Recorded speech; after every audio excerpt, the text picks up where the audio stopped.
windows, Savitri. Book 10. The Book of the Double Twilight. Canto 4.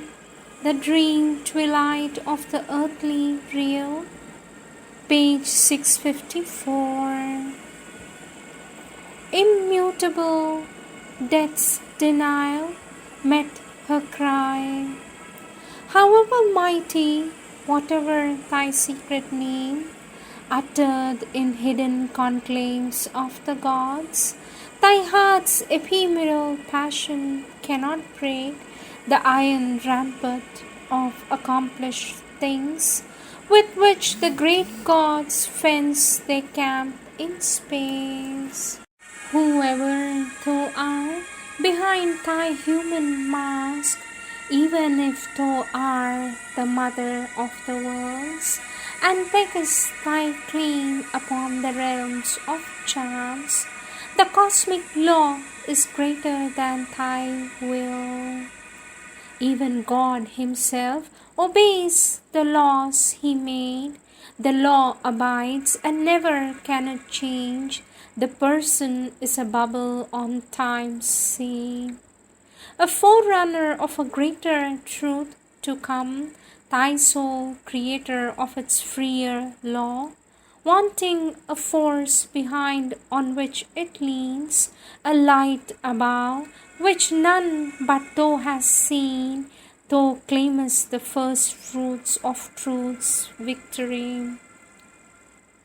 But what is truth, and who can find her form amid the specious images of sense, amid the crowding guesses of the mind, and the dark ambiguities of a world peopled with the incertitudes of thought? For where is truth, and when was her footfall heard amid the endless clamor of time's mart, and which is her voice amid the thousand cries that cross the listening brain and cheat the soul? Or is truth aught but a high starry name, or a vague and splendid word by which man's thought sanctions and consecrates his nature's choice, the heart's wish, donning knowledge as its robe, the cherished idea, elect among the elect, thought's favorite mid the children of half-light, who, high-voiced, crowd the playgrounds of the mind, or people its dormitories in infant sleep? All things hang here between God's yes and no, two powers real but to each other untrue, two concert stars in the moon night of mind, that towards two opposite horizons gaze, the white head and black tail of the mystic drake, the swift and the lame foot, wing strong, wing broken, sustaining the body of the uncertain world, a great surreal dragon in the skies.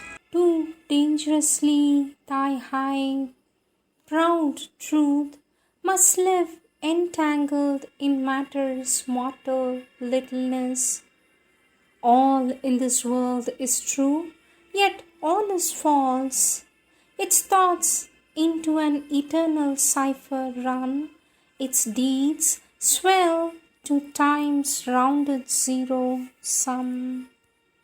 Thus man at once is animal and God, a disparate enigma of God's make, unable to free the Godhead's form within, a being less than himself, yet something more, the aspiring animal, the frustrate God, yet neither beast nor deity, but man tied to the kind earth's labor strives to exceed, climbing the stairs of God to higher things.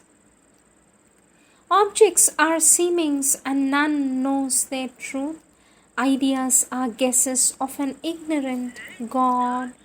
Truth has no home in earth's irrational breast, yet without reason life is a tangle of dreams, but reason is poised above a dim abyss and stands at last upon a plank of doubt.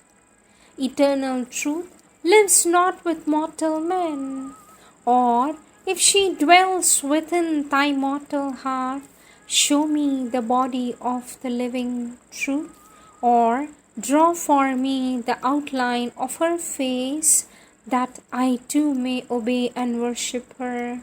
Then will I give thee back thy Satyavan. But here are only facts and steel-bound law. This truth I know that Satyavan is dead, and even thy sweetness cannot lure him back. No magic truth can bring the dead to life. No power of earth cancel the thing once done. No joy of the heart can last surviving death. No bliss persuade the past to live again. But life alone can solace the mute void and fill with thought the emptiness of time. Leave then thy dead, O Savitri, and live. The woman answered to the mighty shade, and as she spoke, mortality disappeared. Her goddess self grew visible in her eyes. Light came, a dream of heaven, into her face. O death, thou too art God, and yet not he, but only his own black shadow on his path, as leaving the night he takes the upward way and drags with him its clinging inconscient force. Of God unconscious thou art the dark head, of his ignorance thou art the impenitent sign, of its vast tenebrous womb the natural child, on his immortality the sinister bar. All contraries are aspects of God's face. The many are the innumerable one. The one carries the multitude in his breast. He is the impersonal, inscrutable soul. He is the one infinite person seeing his world. The silence bears the eternal's great dumb seal. His light inspires the eternal word.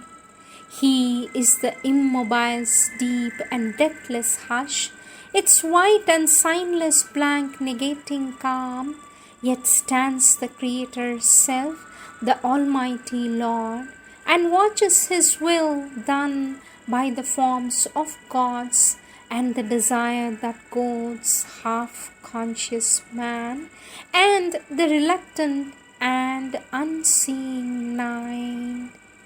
These wide divine extremes, these inverse bars, are the right and left side of the body of God.